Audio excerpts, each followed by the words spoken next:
Ini adalah alat dan cara memperoleh pengetahuan. Versinya Al-Amiri. Kalau ini insya Allah teman-teman bisa paham lah ya. Kita punya 4 alat, kata Al-Amiri. Kalau saya kan biasanya pakai yang 6 itu. Kalau beliau 4. Akal, wahyu, eksperimen, dan kreativitas imajinatif. Kuwah, sina'ah, mutakotimah. Daya kreatif untuk maju.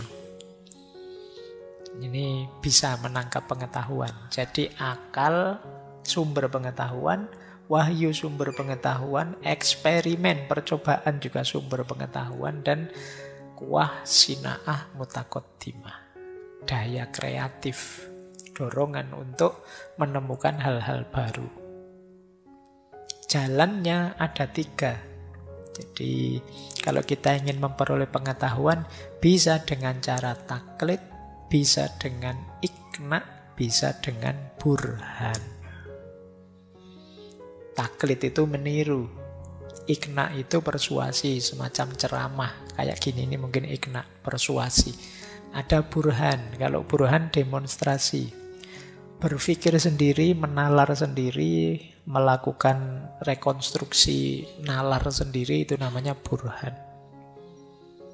Jadi kalau ini sederhana, teman-teman langsung bisa menangkap ya bahwa ada akal, ada wahyu, ada eksperimen, ada imajinasi, daya kreatif. Jalannya bisa imitasi. Imitasi ini paling ringan karena tinggal niru saja. Persuasi lebih berat sedikit karena kita tidak sekedar niru tapi memahami. Sementara yang paling berat burhan.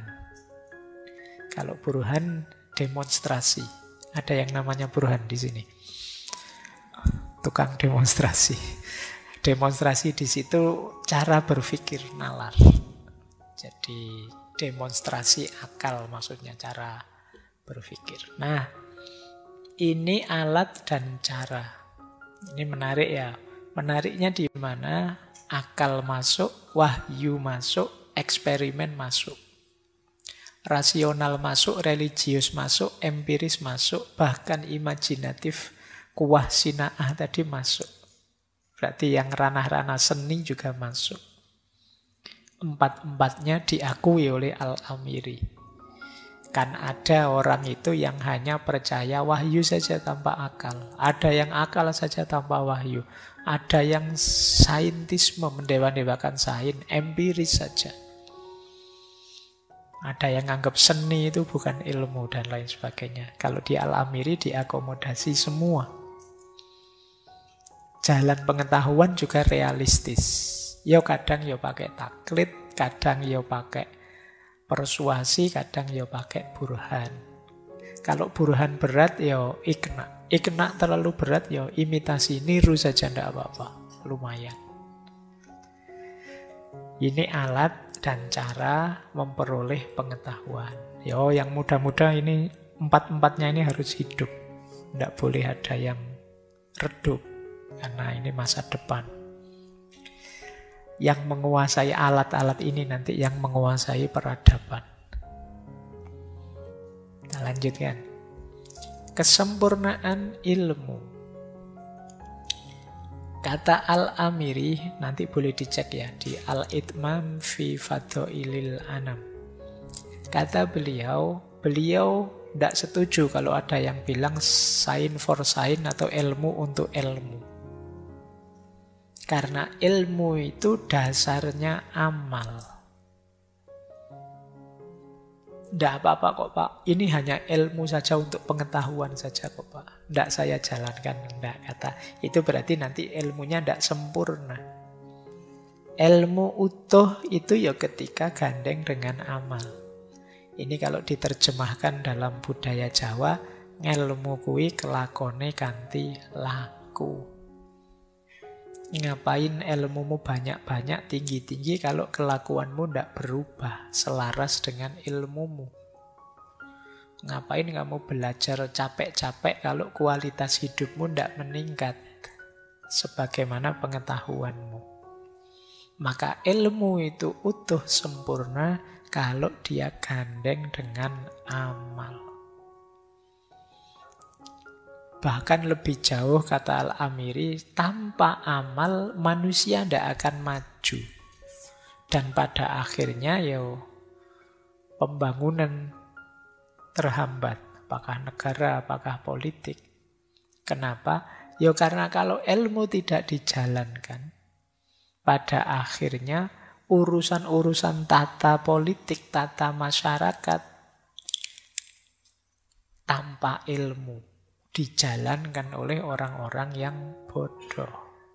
Kalau itu yang terjadi, bencana. Kenapa? Berarti urusan-urusan praktis diserahkan orang yang tidak punya ilmu, tidak ada ahlinya. Pada akhirnya kehancuran saja yang terjadi. Jadi ini mungkin peringatan untuk kita ya. Kalau kita hari ini kan era ketika ilmu itu membanjir, pengetahuan itu tidak bisa dibendung, kita ngerti apa saja hari ini. Apalagi ada medsos. Mungkin kamu hari ini punya informasi tentang artis mana yang mau cerai, artis mana yang kan lengkap info di kepalamu. Itu kan banjir informasi. Ambillah hikmah dari setiap ilmu pengetahuan yang kamu punya, kemudian hidupkan itu dalam keseharianmu. Jadi kalau ada adagium dalam bahasa Jawa yang terkenal sekali, urip itu urup. Gimana sih hidup itu nyala? Bagaimana sih menyalakan hidup itu dengan ilmu? Jadi bukan dengan marah-marah, bukan dengan yang negatif-negatif, tapi dengan ilmu. Nyalakan hidup dengan ilmu. Tanpa bekal ilmu kalian tidak akan bisa menyalakan hidupmu. Menyala itu kan simbol kamu bisa menerangi, mencerahkan sekelilingmu. Untuk bisa menerangi sekelilingmu tentu saja modalnya adalah ilmu.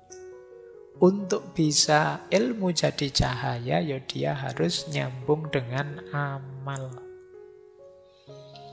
Makanya dulu di sesi muhasabah saya sarankan teman-teman itu sekali-sekali bikin list apa yang sudah saya ketahui dan baik tapi masih belum saya jalankan. Kira-kira apa saja nanti di list terus pelan-pelan diwujudkan. Biar kita mendapat barokah dan kemuliaannya ilmu. Biar ilmu kita berbuah. Tidak sekedar disimpan atau sekedar buat gaya-gayanan, pamer-pameran. Yang kadang-kadang kalau mahasiswa itu kan kadang ilmu itu bahan diskusi saja. Kalau diskusi luar biasa, tinggi-tinggi. Tapi tidak nyambung dengan kenyataannya.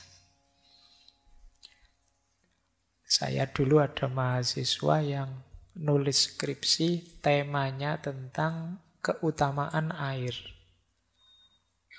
Tapi satu ketika dia bimbingan dan belum mandi.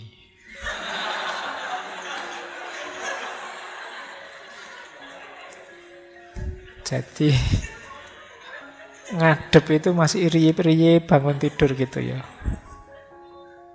Terus tak guyoni, lah kamu bahas keutamaan air tapi belum mandi, apa percaya orang dengan tulisanmu. Jadi maka yuk kesempurnaan ilmu dengan amal. Nah, sekarang agak teoritis. Al-Amiri membagi ilmu dalam dua kategori.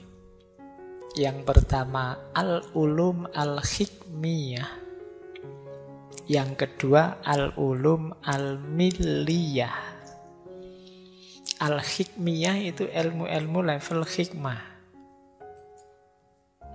Ini yang ilmu akal tadi ya, ilmu yang dasarnya rasio, metafisika, matematika, ilmu fisika, dan lain sebagainya. Namanya ilmu hikmiyah. Pak, kok kita pakai belajar ilmu-ilmu ini? Toh apa tidak cukup ilmu agama saja? Alasannya Al-Amiri 4 ini. Yang pertama, tidak usah khawatir kok. Akal itu akan selalu sesuai dengan wahyu. akal dalam kondisi jernih ya, maka belajar ilmu-ilmu ini tidak akan bertentangan dengan agama. Mungkin melengkapi wawasan keagamaanmu. Karena banyak wawasan-wawasan agama itu tidak cukup hanya dengan dalil keagamaan, tapi butuh dukungan ilmu-ilmu hikmiyah ini, ilmu rasional ini. Misalnya, kalian misalnya apalah, kurban. Butuh binatang kurban yang sehat. Loh, itu kalau kamu tidak ngerti ilmu tentang hewan yang sehat, ya sulit. Misalnya kamu sholat harus nutup aurat. Itu nutup aurat kan pakai baju, pakai kostumnya, itu kan kamu juga harus ngerti teknologi garment, teknologi bikin bajunya dan lain sebagainya. Waris perlu kemampuan matematika. Dan banyak, tidak mungkin kita meninggalkan ulum hikmiyah. Kita pasti perlu itu. Dan Islam memang menganjurkan kita mempelajari ilmu-ilmu yang manfaat. Jadi matematika, fisika, itu kan manfaat semua.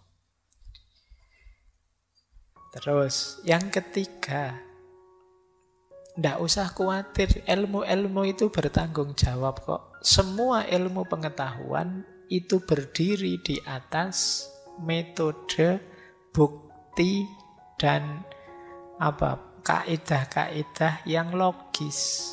Semuanya ada buktinya dan bisa diuji. Dan Islam kan juga begitu. Kita juga diminta beriman secara sadar, tidak boleh taklid. Ya untuk tidak taklid kan harus ngerti ilmunya. Jadi Islam juga menyarankan itu. Dan tepat seperti itu yang dilakukan oleh ilmu-ilmu. Dia menggunakan logika, dia menyusun bukti, dia terbuka untuk diverifikasi, dan seterusnya.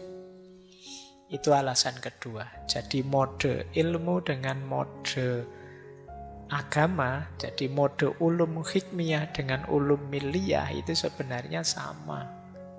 Sama-sama bisa dipertanggungjawabkan dan bisa diverifikasi proses dan hasilnya. Yang ketiga, ya tentu saja ilmu itu manfaatnya besar untuk hidup.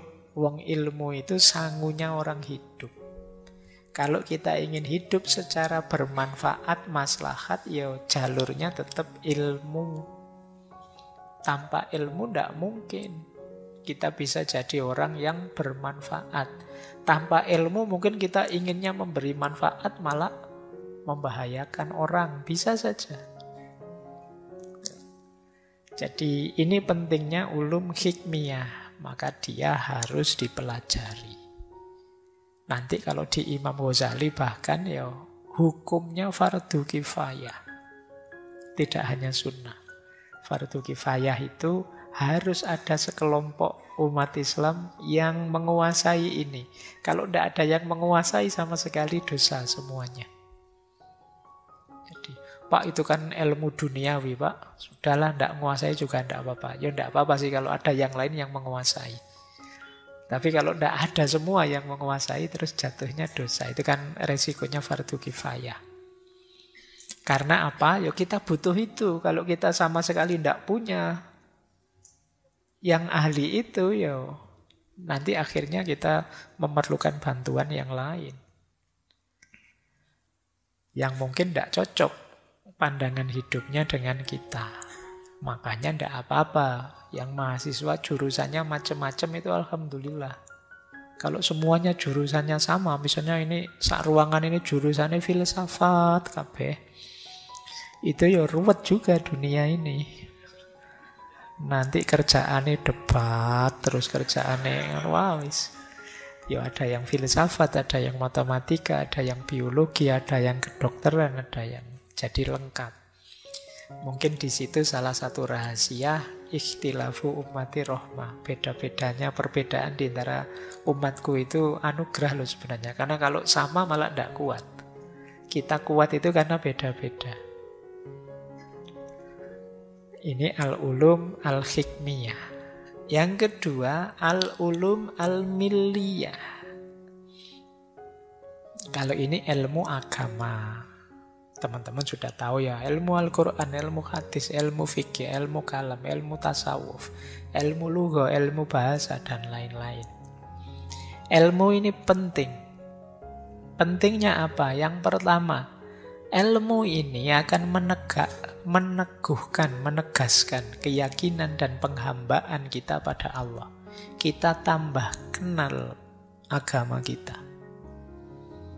Kalau dalam bahasa Indonesia kan ada peribahasa, tak kenal maka ya kalau tidak kenal ya tidak paham. Kalau tidak kenal paling kamu cuma ngelirik-ngelirik saja, tidak berani menyapa. Oke, doa agama juga begitu. Kalau tidak kenal ya kamu tidak dekat. Kalau tidak dekat, tidak akan ketemu makna, rahasia, dan manfaat-manfaatnya. Maka yo ngertilah serba sedikit tentang ilmu ini, alhamdulillah kalau ingin jadi ahli. Yang kedua, ilmu ini tidak hanya untuk kebutuhan pribadi-pribadi, tapi juga masyarakat membutuhkannya. Umat manusia membutuhkannya. Jangan dikira kalau Pak ilmu saya kan hadis, Pak Quran, Pak berarti saya bisanya memberi manfaat untuk umat Islam saja. Tidak. Nilai-nilai dalam agama itu universal. Kalau kalian baik secara agamamu, itu kontribusimu juga besar kok, tidak hanya untuk umat Islam, tapi juga untuk semua manusia. Itu mungkin nama lain dari rahmatan lil alamin. Kalau kamu jadi orang jujur misalnya, agama memerintahkan jujur, dengan kamu jujur ya kontribusimu kan tidak hanya untuk umat Islam saja. Semua orang lain juga mendapat efek dari kejujuranmu. Mungkin kamu satu kantor ada macam-macam agama. Begitu kamu jujur, yang menikmati kejujuranmu kan tidak hanya yang satu agama, ya yang macam-macam agama itu juga ikut menikmati. Jadi itu rahasia kedua, kenapa ilmu ini ya monggo saja kalau ada yang ingin mendalaminya. Dan manfaatnya ya tidak hanya individual atau untuk kelompok kita saja, tapi juga untuk seluruh alam semesta. Itulah rahmatan lil alamin. Yang ketiga, karena pendapatnya Al-Amiri, wahyu itu dari sisi keutamaan lebih tinggi daripada akal, yo implikasinya ilmu-ilmu ini juga lebih utama dari ilmu-ilmu rasional. Sederhananya begini, misalnya kita ngaku muslim, terus ditanya, bisa ngaji enggak? Itu kan bagian dari ilmu Al-Quran. Terus kita jawab, enggak bisa. Lu gimana sih katanya muslim kok enggak bisa ngaji? Nah, itu kan orang bisa menyalahkan kita. Tapi kalau terus tanya, bisa matematika enggak? Enggak bisa, kan enggak apa-apa. Mungkin ilmu yang lain bisa. Nah ini ilustrasinya begitu. Kenapa oleh Al-Amiri? Ini lebih utama. Termasuk karena sumbernya langsung dari Allah. Dibawa oleh Nabi yang maksum. Sementara kalau ilmu-ilmu yang lain itu kan oleh manusia biasa. Sederhananya itu yang disebut al-ulum al-milliyah. Berarti apakah kalian kuliah di universitas yang Islam atau yang umum? Sama. Yang umum ulum hikmiyah, yang Islam ulum milliyah, sama-sama utama, ndak apa-apa. Jangan minder. Jadi, oke ya. Yang sering jadi masalah itu kan berpikir mendikotomi terus menghierarki. Menang-menangan. Nanti yang ilmu agama nganggap, alah ilmu umum itu apa? Cuma mikir dunia. Kita loh dunia akhirat. Nanti gitu. Ya. Nanti yang kuliah umum juga begitu. Alah ilmu agama itu apa? Itu kan bukan ilmu, itu ideologi. Kalau ilmu itu kayak ilmu saya ini. Nah, itu nanti menang-menangan, akhirnya konflik. Akhirnya rame. Padahal kata Al-Amiri dua-duanya sama-sama penting. Ada ranah, konteks, dan wilayahnya masing-masing. Baik, kita lanjutkan. Jadi kita sudah ketemu makna ilmu dan kategori-kategorinya menurut Al-Amiri. Ada mungkin penting untuk teman-teman. Kata Al-Amiri, di antara ilmu-ilmu milliyah tadi, ilmu agama tadi, ada dua yang penting. Yang paling penting. Apa? Yang pertama ilmu hadis. Yang kedua ilmu kalam. Wah, ini kalau di UIN jurusan hadis dan AFI ini ya, akidah filsafat. Ada alasannya kata Al-Amiri. Kenapa ilmu hadis? Orang yang belajar ilmu hadis, ini orang yang sangat serius menjaga transmisi ajaran Islam. Dalam ilmu hadis itu kan ya tidak sembarangan. Ini sanadnya dari siapa, sumbernya siapa, an siapa. Itu kan transmisinya jelas. Dan mereka sangat menjaga ini. Itu yang mereka berjasa menjaga kemurnian agama. Mereka juga pakar bidang sejarah, pakar klarifikasi. Ini riwayatnya siapa? Termasuk pakar menentukan, oh ini orang ini tercela atau terpuji. Kok riwayatnya orang ini, padahal orang ini sering bohong loh. Apa kita terima riwayat dari dia? Itu kan kesibukannya orang-orang hadis. Jadi dan ini jasanya besar untuk menjaga kemurnian ajaran. Mereka pakar klarifikasi. Kata Al-Amiri, ahli hadis paling layak untuk menempati posisi mujtahid. Karena mereka yang dianggap mendalam bidang agama, mereka yang menjaga kemurniannya agama. Ya ini pendapatnya Al-Amiri, kamu jangan. Ya mungkin semuanya penting, cuma keistimewaannya ilmu hadis di situ. Ada lagi ilmu kalam. Apa istimewanya ilmu kalam? Kata Al-Amiri, ilmu kalam ini berperan penting menegaskan keimanan. Usuluddin. Nah, lumayan kalau usuluddin fakultas ya. Jadi lebih luas. Jadi ilmu kalam ini perannya apa? Loh, orang jadi ngerti agamanya secara rasional.